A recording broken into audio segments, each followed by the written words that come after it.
जो बहुजन वोटर्स हैं, हो सकता है उनमें सेंध लगा के ही बीजेपी आई है सत्ता में। बीएसपी हो सकता है कि बीएसपी से ज़्यादा चंद्रशेखर जी का प्रभाव रहे, क्योंकि ज़्यादातर यूथ उनसे जुड़ा हुआ है। आप देख रहे हैं WLBS न्यूज। चैनल को सब्सक्राइब करना और बेल आइकन को प्रेस करना ना भूले। नमस्कार दोस्तों, जय भीम। मैं सुरेश आप सभी का स्वागत करता हूं। दोस्तों, आज हम चर्चा करने जा रहे हैं उत्तर प्रदेश में जो चुनाव होने वाले हैं। आज मेरे ख्याल से 27 से 28 दिन बचे हैं। वहाँ जो चुनाव होने वाले हैं उसकी दशा और दिशा क्या होगी, इस मुद्दे पे बात करने के लिए हमारे साथ में दो शख्सियत हैं। एक है उत्कर्ष जी, जो कि महाराष्ट्र के रहने वाले हैं और उत्तर प्रदेश की राजनीतिक दिशा और दशा पर पैनी नज़र रखे हुए हैं। उनसे हम चर्चा करेंगे। और साथ में हैं जाना पहचाना चेहरा, नाम पूजा जी, जो कि बहुजन टीवी की पत्रकार हैं, जाना माना चेहरा है। तो पूजा जी भी हमारे साथ में, हम दोनों से बात करेंगे। सबसे पहले पूजा जी, मैं आपसे पूछना चाहता हूं, आपने ग्राउंड रिपोर्टिंग पूरे उत्तर प्रदेश की है। हमने देखे आपकी काफ़ी वीडियो। आपको वहां क्या नज़र आता है कि वहां किसकी सरकार बन सकती है?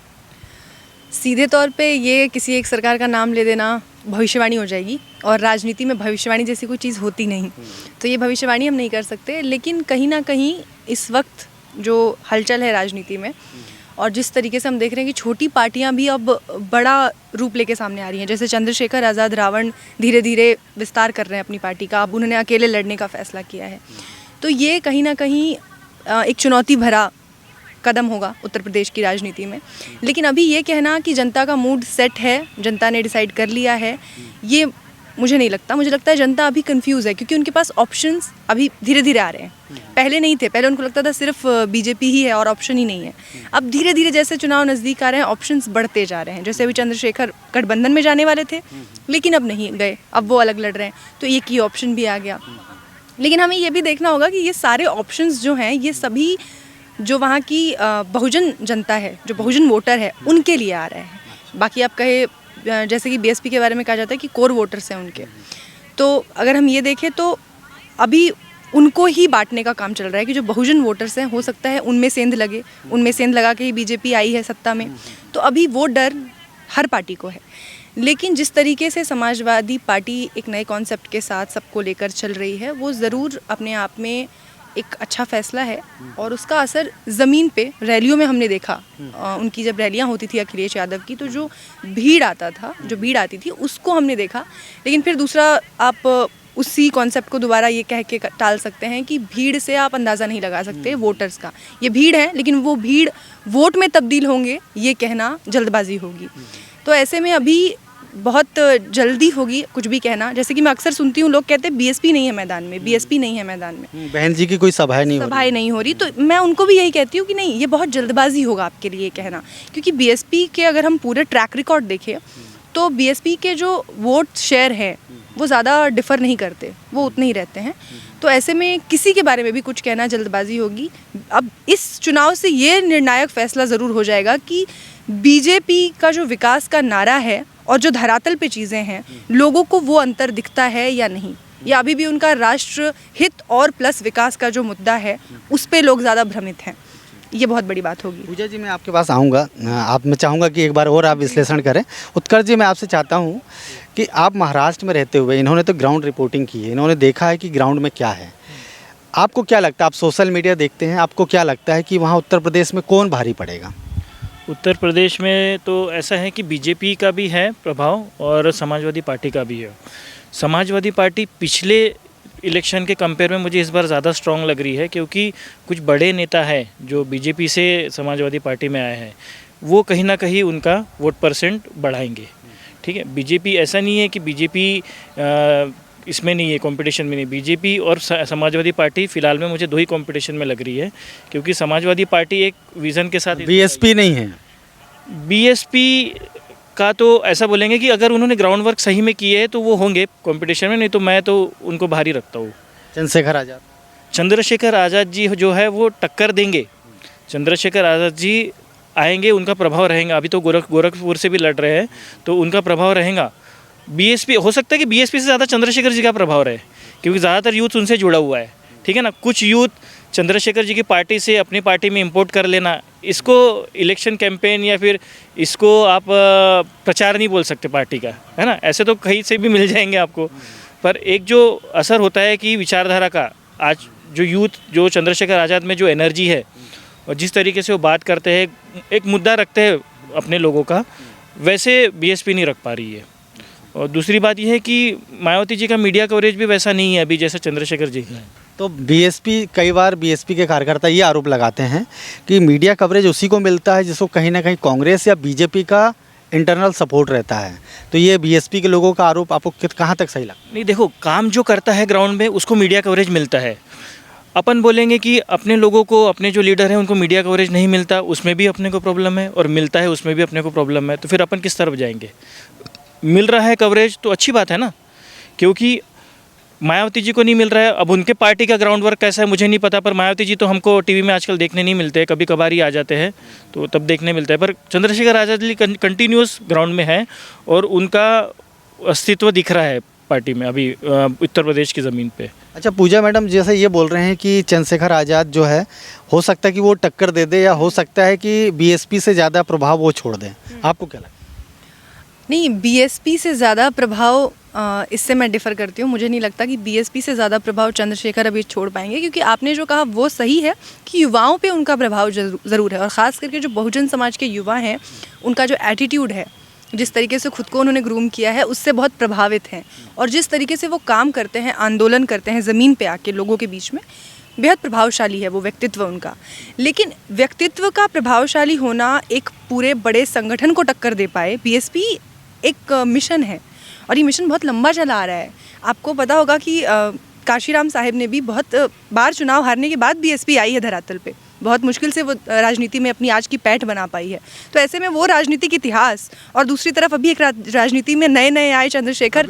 अभी जो हमारी चर्चा थोड़ी सी गर्म होने की कगार पे आ रही है। मायावती जी का कंट्रीब्यूशन बहुजन समाज कभी नकार नहीं सकता, उनका बहुत बड़ा कंट्रीब्यूशन है अपने समाज में, और उनके वजह से ही आज यूपी में इतना नीला जो कलर है इतना फैल पाया है काशीराम जी के बाद। पर ये एक होता है ना कि शेर कभी ना कभी बूढ़ा हो जाता है ना, शेर कभी ना कभी बूढ़ा हो जाता है, तो नया शेर आ जाता है वर्चस्व दिखाने के लिए। तो मुझे ऐसा लगता है कि चंद्रशेखर जी वही शेर है जो, मैं अभी ये नहीं बोल सकता कि अभी उनका वर्चस्व रहेगा, पर आगे ज़रूर बढ़ेगा। लेकिन जैसे सीमा समृद्धि जो एक जानी मानी वकील हैं सुप्रीम कोर्ट की, जिन्होंने निर्भया केस लड़ा था और हाथरस केस में वो बढ़ चढ़ के उन्होंने हिस्सा ली थी, वो भी बीएसपी की ओर आ रही हैं। तो उससे भी कुछ राजनीति का कुछ चेंजेस वहाँ पे दिखेगा, कुछ असर दिखेगा?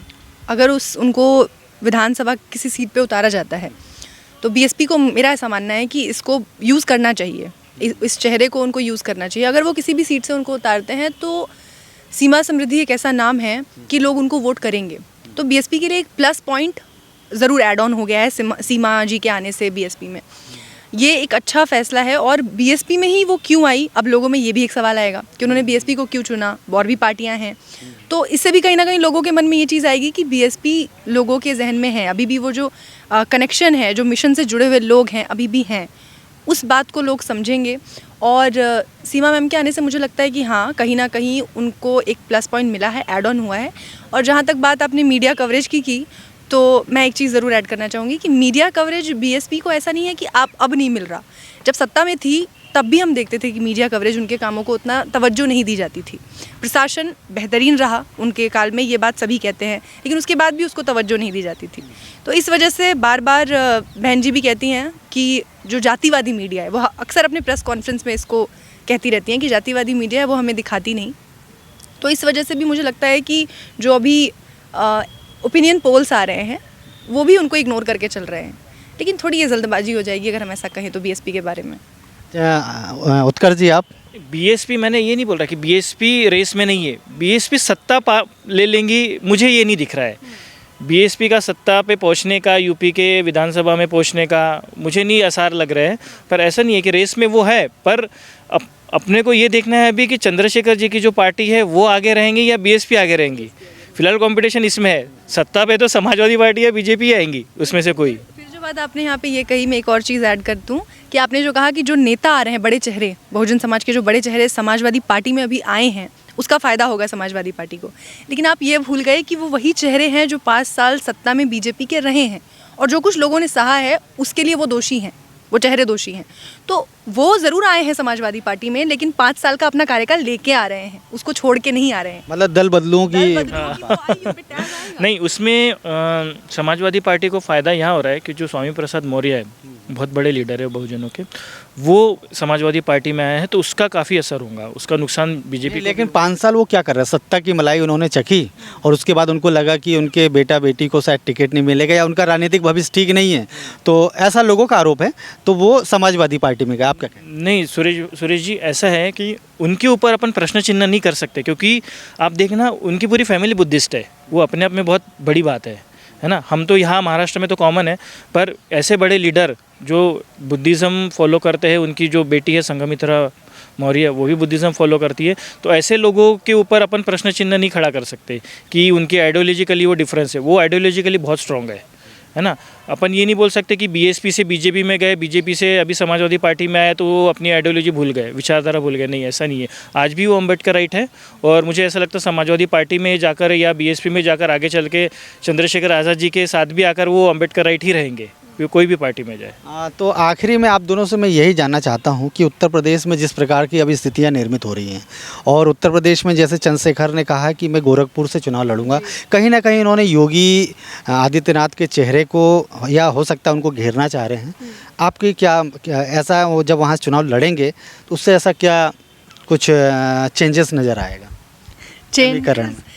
समीकरण की अगर हम बात करें तो इसके 2 ही एस्पेक्ट्स मुझे नज़र आते हैं। पहला ये कि इसका एक फ़ायदा अगर हम देखें तो बीजेपी को हो सकता है, क्योंकि चंद्रशेखर अगर लोकप्रिय चेहरा हैं, जो कि वो हैं, तो वो जहाँ से भी लड़ेंगे उनको जो वोट्स मिलेंगे, डिपेंड ये करता है कि वो किसके वोट्स काटते हैं, किसके वोट शेयर में वो सेंध मारते हैं। क्योंकि अगर वो विपक्षी पार्टियों के वोट शेयर लेते हैं, क्योंकि वो बहुजन समाज के हैं, तो बहुजन समाज के लोग उनको ज़्यादा वोट करेंगे, ये पक्की बात है। वो अपने समाज की ही बात करते हैं ज़्यादा, तो ऐसे में वो योगी आदित्यनाथ को टक्कर देने ज़रूर आ रहे हैं। लेकिन योगी आदित्यनाथ की जो वोट शेयर है, क्या वो उनको वोट करेंगे? अगर वो वोट नहीं करेंगे तो फिर फ़ायदा क्या है? आप किसी के साथ भी लड़िए, इसका कहीं से भी लड़िए, इसका कोई फ़ायदा नहीं है, क्योंकि आप समाजवादी पार्टी और बीएसपी को फिर वहाँ से आप नुकसान पहुँचा सकते हैं। ये हो सकता है। उत्कर जी आप? देखो कैसा है ना, उत्तर प्रदेश के जो करंट मुख्यमंत्री है, उनके विरुद्ध में अगर इलेक्शन में खड़े हो रहे हैं तो ये बहुत बड़ी बात है। इसके लिए होना गट्स, ठीक है। महाराष्ट्र में उद्धव ठाकरे हो गया या फिर देवेंद्र फडणवीस हो गया, इनके विरुद्ध में कोई बड़ा लीडर, दलित लीडर नहीं खड़ा होता है ना। एमपी में नहीं होता, यूपी में खड़े हो रहे हैं चंद्रशेखर आज़ाद, तो ये अपने आप में बहुत बड़ी बात है। इसके लिए गट्स होना, हर कोई ऐसा नहीं कर सकता। और रही सेंध मारने की बात, अब तो फिर वो कहीं से भी खड़े होते हो तो कहीं ना कहीं किसी ना किसी पार्टी के वोट शेयर में सेंध तो लगेंगी, है ना। पर उत्तर प्रदेश के मुख्यमंत्री के विरोध में खड़ा होना मुझे लगता है अपने आप में बहुत बड़ी बात है, और अपने लिए बहुत रिस्पेक्ट की बात है कि ऐसा अपने में ऐसा कोई लीडर है जो उन लोगों को टक्कर देने की बात करता है और उनके अगेंस्ट में खड़ा होता है। कुल मिलाकर आप दोनों की बातें सुनकर मुझे ऐसा लग रहा है कि ये जो लड़ाई है उत्तर प्रदेश में, समाजवादी पार्टी बीजेपी की बात आप कर रहे हैं, लेकिन लड़की हूँ मैं लड़ सकती हूँ, वो नारे की भी तो बात हो रही है, उसका क्या है? वो एक कोशिश है खुद को ये साबित करने की कि हम धरातल पे हैं। क्योंकि कांग्रेस इसलिए अलग दिखती है क्योंकि कांग्रेस भी ये बात बखूबी जानती है कि वो सत्ता की लड़ाई नहीं लड़ रही है। वो लड़ाई इसलिए लड़ रही है कि वो ये दिखा सके कि 30-35 साल से जो वो सत्ता से दूर है उत्तर प्रदेश में, वो उसकी रेस में आना चाहती है। ये इसकी तैयारी है, और इसकी तैयारी अगर मैं देखूं तो लड़की हूँ लड़ सकती हूँ कि नारे के साथ प्रियंका गांधी एक अच्छा अप्रोच लेकर आई हैं। और जिस तरीके से उन्होंने उन्नाव रेप केस पीड़िता की माँ आशा देवी को टिकट दिया है, और बाकी और भी महिलाओं को सशक्तिकरण का एक उदाहरण देते हुए टिकट वो दे रही हैं, ये एक अच्छा उनका तरीका है। इससे क्या होगा कि उत्तर प्रदेश की राजनीति में जो महिलाएं हैं वो एक अलग से वोट बैंक बन जाएंगी। अब तक जहां जातिवाद पे चुनाव होता था, अब महिलाओं को रिझाने के लिए बाकी की पार्टियां अलग अलग मैनिफेस्टो में अपने वो लेके आएंगी ऑप्शंस महिलाओं के लिए कि हम महिलाओं के लिए ये करेंगे, महिलाओं को और भी कुछ देंगे। तो ये एक महिलाओं के लिए अच्छा मुद्दा हो सकता है।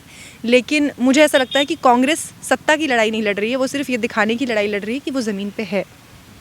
चलिए उत्कर जी, आप कुछ कहना चाहेंगे? नहीं, मैं ये बस बोलना चाहता हूँ कि जैसे कुछ पार्टियों में परिवारवाद शुरू था, तो अभी शायद बीएसपी में भी वो परिवारवाद आ गया है। तो जैसे अपन कांग्रेस में बोलते थे कि कांग्रेस के पास एक वो है ना, समझ रहे हो?